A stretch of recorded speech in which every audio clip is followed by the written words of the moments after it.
I'm getting to the paper. They pay me like $18.50 an hour. I'm chilling. You know what I'm saying? Got all my PlayStation games, everything. I'm chilling. And now you tell me that I'm losing my job? He said, yeah, well, we gotta let you go. And so I want you to imagine that you gotta take this ride all the way down from Franklin, Massachusetts, back to Rhode Island, and tell your mom, who's staying with you at the time because she don't have no place to go, and also the child that you're raising. And you gotta tell your mom and say, Mom, I got fired from my job. Do you know, like, the tears, the depression that I had, the heartache that I had, the hard times, everything that I gotta go through at this age? I'm like, this is crazy. And this is the exact car that I had to stay in, 2003 Nissan Maxima. This is the car that I drove, and I had to end up sleeping in my car. Now, for me, what I understand is that true friends are not friends that help you get in trouble. True friends are friends that are there for you in hard times and difficulties, right? And so for me, as a male, it's hard for me to ask for help because I don't want nobody to help me. I'm like, I got it, I'm me. I'm gonna do me all day. And I remember I had to pick up this phone and call my brother. He's my friend, but he's my brother. And I called him, his name was Gilbert Augusta. And I picked up the phone with tears in my eyes, and I'm saying to Gilbert, I said, Gilbert, I need a solid. He said, well, what's good, bro? I said, I need a place to stay. He said, ooh, I don't know, bro, it's gonna be tough. He said, but I can ask my mom to see if you can crash here. I said, can you please do that for me? Because right now I've been sleeping in my car for the past 5 months. He said, well, I'm gonna ask her and see what she says. And I remember, y'all, that he finally gave me a call back and he said, Will, you good. You can stay here. And you ain't gotta worry about paying no rent or nothing like that. I'm gonna make sure you get on your feet.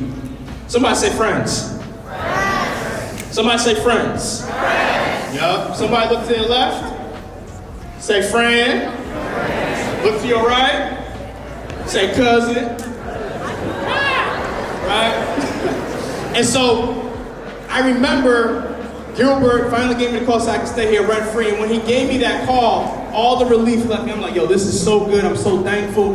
And this is the thing I want you guys to understand. Now, for me, I was driving the same car and I was having homeless people chase me. This is how crazy I was, y'all. I would have a homeless person chase me down the street for $1 in the winter, in the cold, right? And as I'm driving and stuff like this, I'm like, man, like, I'm laughing, but then I'm like, yo, I see why I was at where I was at, because I was around people who didn't understand purpose, who didn't understand the dream, who didn't understand their gift. And here's the thing I want you guys to understand. When you get around people who understand better, you do better, and you get better. And so this is me literally working at a homeless shelter after making fun of homeless people. And at this homeless shelter is where I found out that I had a gift to speaking. And I remember one particular day I walked into the job, and Jerome has a deep voice. It's exactly how he sounds. He said, hey, Will.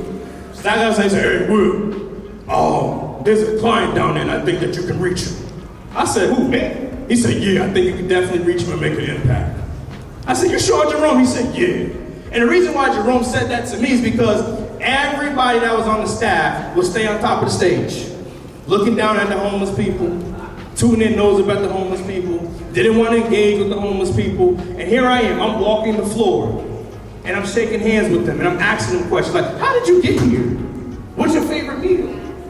What do you like to do, right? And so I started building relationships with them. And remind you, this is a shelter that fitted 150 people. And so every night I would come into work with a purpose, full purpose, to impact one person's life. That's it.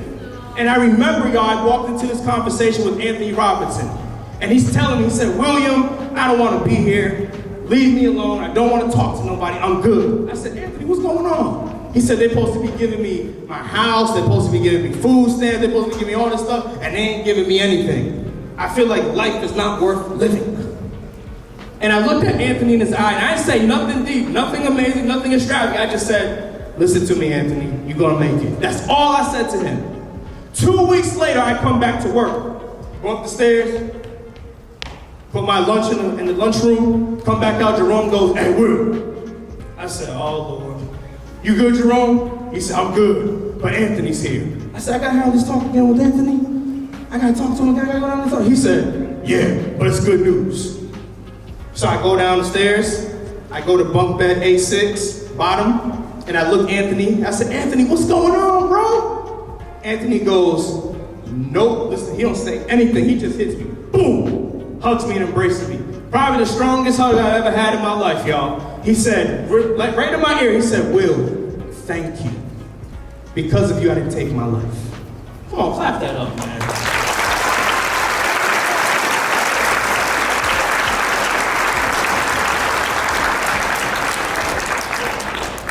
Then a week later, my other coworker, Braulio Ortiz, comes up to me and Braulio says, hey, Will, I got another opportunity for you. I said, well, what's up? He said, I work at a drug rehab.